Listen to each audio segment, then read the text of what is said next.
Balkrishna Garu, with your permission, I'm continuing. Since I'm already here, very warm welcome to you and also to you, Anupriya ma'am. Hearty welcome. So as I was saying, well, I must take this moment to celebrate the man of the hour because Balkrishna Garu is the pillar behind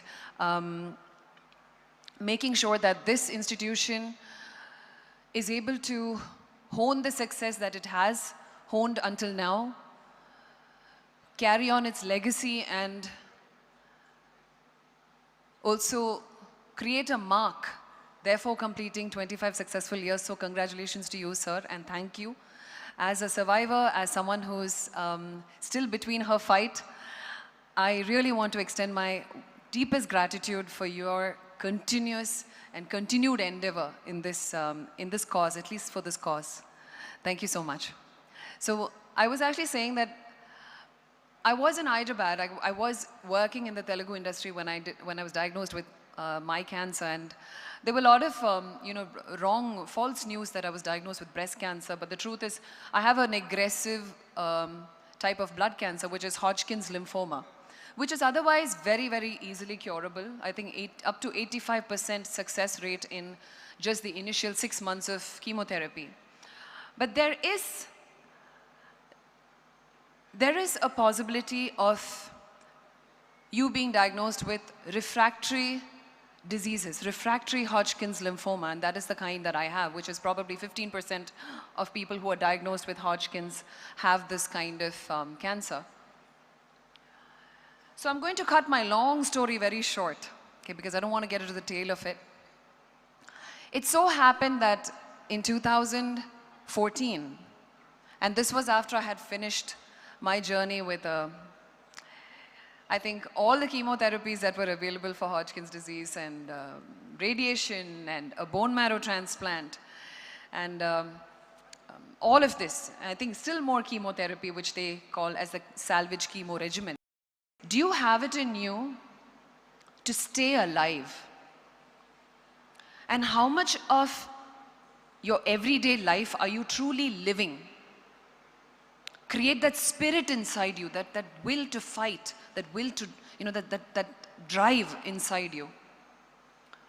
Quality of your life. One of the things that I have learned a lot about medical science and about how the mind and the body connection works. The miracle behind the art of staying alive, the art of survival. How to fight, how to put on the right fight, the bright fight. A lot of it, yes, from United States. As this is also an Indo-American, institute, I'm sure there's a lot of integration that is happening. In fact, there is one aspect that we have not focused on, at least until 2014, I had all my treatments in Apollo, Chennai. There was one question that the doctors and the team in the US asked me, and that was, they had one thing called quality of life assessment. Quality of life assessment is not something that they do on a day-to-day basis with patients in India. At least I have not seen that. I have gone back into hospitals after moving back to India, and I still see we're falling behind. How is the patient looking? What is the spirit that the patient is carrying when they're walking into the hospital? All these things matter. So when it comes to that, hospital is the next thing. What about the environment at home? So your immediate environment, anybody who's fighting cancer, I think the first support needs to come from home. And there's something that I've always seen happen because of how we are culturally and traditionally built. I have seen a lot of toxic support also coming from home. And the reason why I put emphasis on this is because there are people who love us, they also worry for us. So one of the things I always want to mention to people who are caregivers to cancer patients is, you worry for them, but don't wear your worry. And I think to a certain degree, I have told this so much to my parents that My mother has almost forgotten to worry even on a bad day of mine. You know, she puts on a strong front and she acts as though nothing is wrong with me. And I kind of get some energy from somewhere. You know, earlier she was 10, 15 years ago, she was a completely different person. But today when there is something wrong with me, she pretends like, she's got it figured out. I know my daughter will figure it out. So that gives me the strength, that gives me the energy to do my own research. And yeah, for the most part, I have done my own research and I have been in the forefront of my own fight because I don't have a sibling. I don't have any other support, you know, other than my dad and mom. And they're also of a certain age, they're of a previous generation, you know, so. So what I want to tell people who care for people who are going through cancer is, don't sympathize with them, empathize with them. And I feel when someone finishes their battle with cancer and they're coming back into this world, there is a resistance in complete acceptance. I've experienced that myself because everybody tries to look at my journey as something that was debilitating for me. Oh, poor thing. Oh yeah, I know she's gone through this, so she must be weak. No. You know what? I'm 10x stronger than an average person. And the real question is the world really ready for us? Are you ready for us? So all I want to tell everyone today here is, I want to congratulate every single person who's put on a strong fight. I want to thank those who have left us, having put on a strong fight and having left so many things for us to think about time and time again. I hope we have learned a thing or two from people who have passed.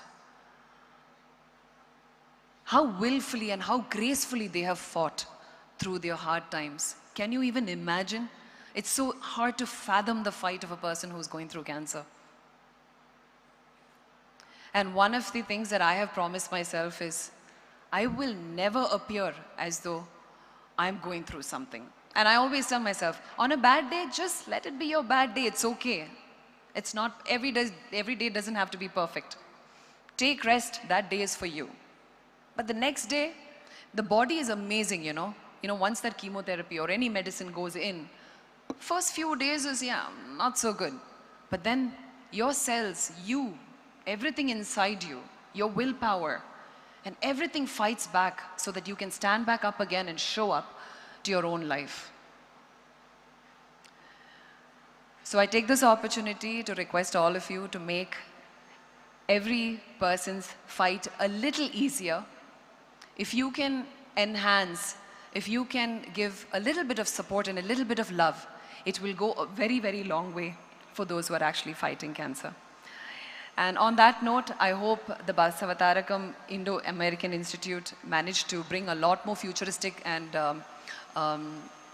synergetic treatment options and make it a lot more easily available to everyone who's in India, and therefore also impart more and more knowledge and education in this field.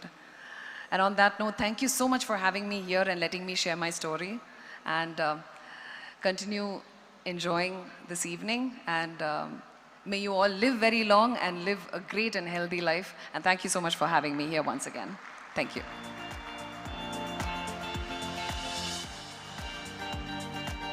Ladies and gentlemen, that was Mamatha Mohan. Let's give a huge round of applause. Thank you, Mamatha. Thank you for sharing that wonderful perspective. We take the pleasure to welcome our Honorable Minister for Health, Medical, Family Welfare, Science and Technology, Government of Telangana, Shri Damodar Raja Narasimha Garu. Good evening to you. Ladies and gentlemen, may I request your attention towards the screen for a special audio-visual on the hospital journey